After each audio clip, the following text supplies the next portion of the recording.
Hello guys, and thank you for joining me today. If this is your first time visiting, I certainly appreciate you giving me this opportunity. Please be sure to check out some of my other repair videos and see if any of them might be able to help you out. As for those that are returning, as always, thank you for your continued support. In today's video, we're going to be back with the 2008 Honda Element project vehicle, where I will be tackling the replacement of both of the rear struts in the vehicle. As you can see, I've already got the vehicle supported on jack stands, so let's go ahead and get to the live action. Okay, I'm here in the back of the truck. I have the seats out, and what we're going to have to go after is these covers that cover the shocks here. And basically, it's really easy to do. All you need is a screwdriver to go up underneath it, give it a little twist, and then you pull it down. Then as you can see, you have your shock, the top of it hidden underneath that. All right, I'm going to start with the driver's side of the vehicle. What I'm going to do is completely remove these 14 millimeters at the top of the shock tower. And now we'll move around to the underneath and show you where we're at. All right, now outside we're going to start with the, like I said, the driver's side. Now looking under here, we can see where the shock is mounted to the bottom of the trailing arm. I'm going to point my finger to where we're talking about here. This is on this side is attached, this nut, so we need to remove it from the other side. So we're up underneath the truck, looking back towards the front. This is the nut we're going after. It's 17 millimeter. And what I'm going to do is put my jack up underneath here, because when I take that out, the shock is probably going to fall out of the tower. And this will just support everything and make sure that doesn't happen. And again, this is the 17 millimeter I'm going after. I'm going to go ahead and back it out with my impact.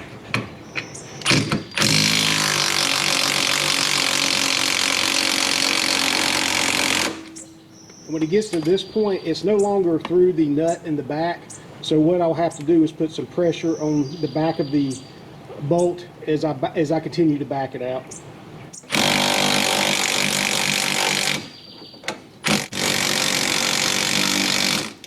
So the problem we've run into here is that the shock is still pushing down and it's binding this up. So what I'm going to do is show you a little trick to take some pressure off of the bottom of this trailing arm, so you'll just be able to pull that right out. So we're back up top here, and I'm going to show you what I'm talking about. This is your trailing arm here, where it connects to the frame of the car. You have two 19 millimeter bolts that hold that to the chassis. And what I'm going to do is back those out. I'm not going to take them all the way out. I'm just going to loosen them so it'll drop down, and that's going to help take some of the pressure off of the bottom of the shock.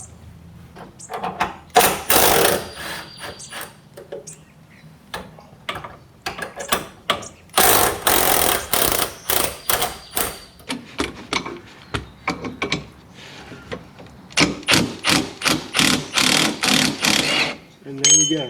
We're free. Did catch something that caught the bolt for the shock bushing there. Let's go back around the front and get that out.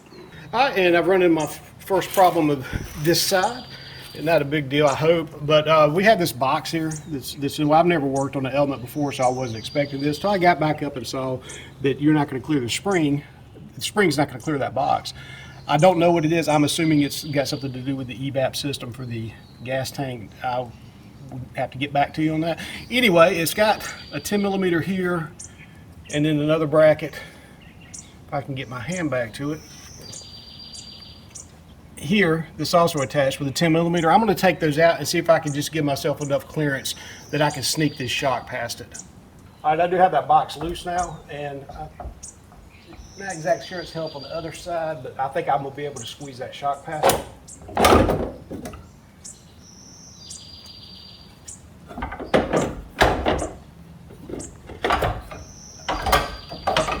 Okay, it gave us plenty of room. All I had to do was to loosen that up, didn't have to take it off.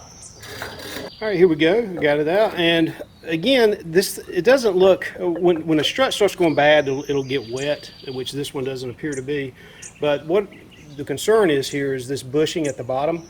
If they go bad, then that can start causing a lot of clunking from the rear end also. And I don't know if this is original or not. Since it has this paint on it, I'm going to say that that is probably factory original shock. 265,000 miles. It's probably done. The car does float and bounce as I'm driving, so I'm hoping this is going to add some ride back to it. Okay, let's show you what I got to replace this one. All right, this is the product that I chose to go with, Duralast. I use Duralast on almost all my Honda stuff, and I have never had a fitment or a durability problem with their equipment. and we're going to see if we have the same luck again today. I know some of you guys are screaming OEM, OEM looking at this, but trust me, when I say Duralast is not a bad brand at all in the aftermarket for Honda. These are your part numbers if you need them. Ends in the R, so I'm guessing that's the right. Ends in the L and ends, so that's for the left. This is the product here. I'm going to get it up and match it up and make sure that the bottom bushing is orientated correctly on the replacement before I go and install it. Give me a second. Okay, so here's the one that just came off and the one that we're hoping is going to fit back for the replacement. Now the tricky part with working with shocks, if you don't have the equipment to compress them and orientate the struts right with the bushings at the bottom, you can get way off with that and it can cause a problem on an install where this is twisted just off and it doesn't fit where it wants to go. So what I'm doing is I'm putting it on the bench where the top here just rolls and stops, and do the same thing with this one. And it looks like we're just about there. I think I don't know how it looks on camera, but just eyeballing it with a bare eye, I think we got it. So I'm gonna get this off, sticker off, and we're gonna go ahead and get this reinstalled back in the truck. Here we are back down to the hub and ready to put this back in.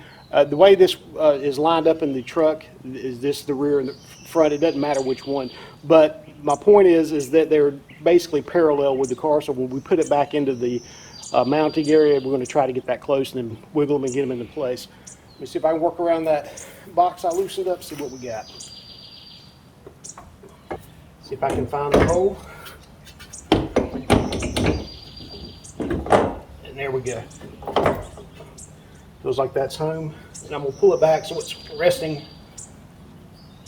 in its mounting place down there, like that. Now I'm going to go back inside. I'm going to reinstall the two nuts to hold that to the tower there. Okay, I'm back inside. These nuts that came with it, they're not 14 millimeter, they're 15. There you go, dealing with aftermarket, but that's okay. And I'm just getting these started. I'm not going to tighten them up just yet because we want a little bit of wiggle room at the bottom if we need it.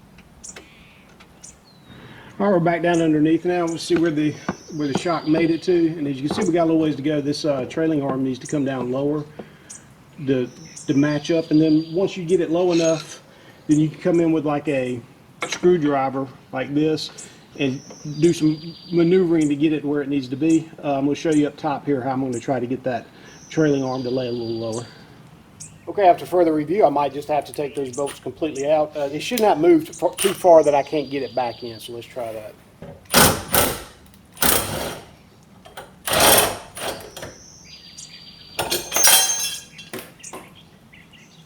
Okay, so we're back down underneath the truck now, and we can see that the bushing for the shock is still too low. So that means the trailing arm needs to come down a little bit and the shock needs to go up a little bit. So what I'm going to go ahead and do is tighten that up in the passenger compartment and see if I can get that to pull up some, just enough so I can get a screwdriver in there and I can start maneuvering.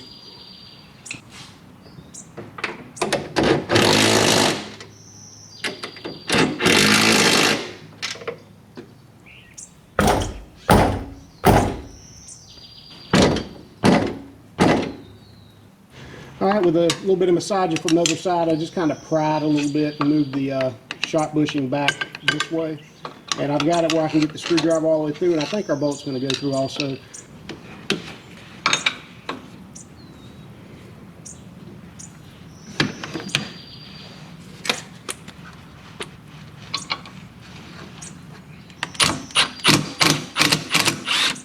Here we go.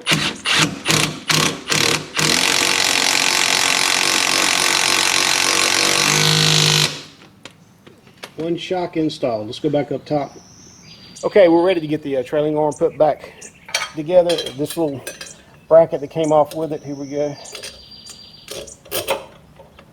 And that's not going to fit, so what I'm going to have to do, the bolt doesn't seem like it's long enough, I'm going to need to pick up on the bottom of the hub here with my jack, just to give myself a little bit of room there.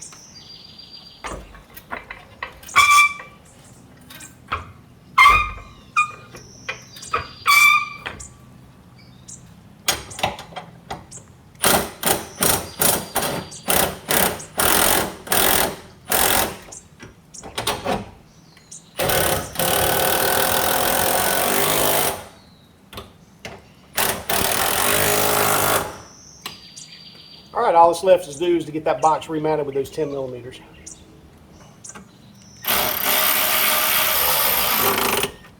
All right, and over here on the passenger side, I've finished that one up too. It's exactly the same as the driver's side, minus the, what I'm guessing has something to do with the evap system box that was there. Same thing, loosened the trailing arm and got everything lined up and bolted it all back down. So let's get this tire back on. Hopefully it'll crank. It's been sitting a little while. Take it for a test drive and see how we're feeling.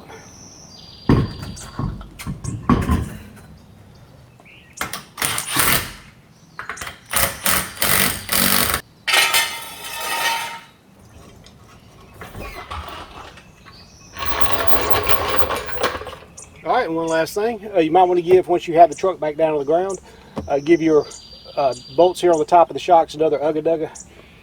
And all you do is slide in, snap it shut. All right, so we're taking up the road here. I've been listening to it, and again, I don't think there was anything that was ever going to show up on the camera. Most of the banging was coming from that right rear part. That seems to be gone now, but what it has done is it magnified. Now I can really hear the front end suspension noises. So I've got some tricks up my sleeve for that as well. A little side to side here. Yeah, I can feel it underneath my front left foot, and again, I have a pretty good idea. I know where that is.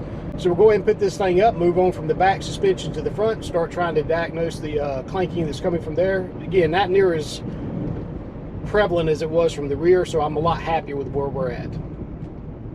So there you have it, guys. I hope that information will be helpful for anybody that needs to replace the rear struts on their Honda Element. Any questions or concerns, please put them down in the comments. I do read all of them and respond back to most of them. With all that being said, I certainly appreciate you watching today's video, and I'll see you in the next one.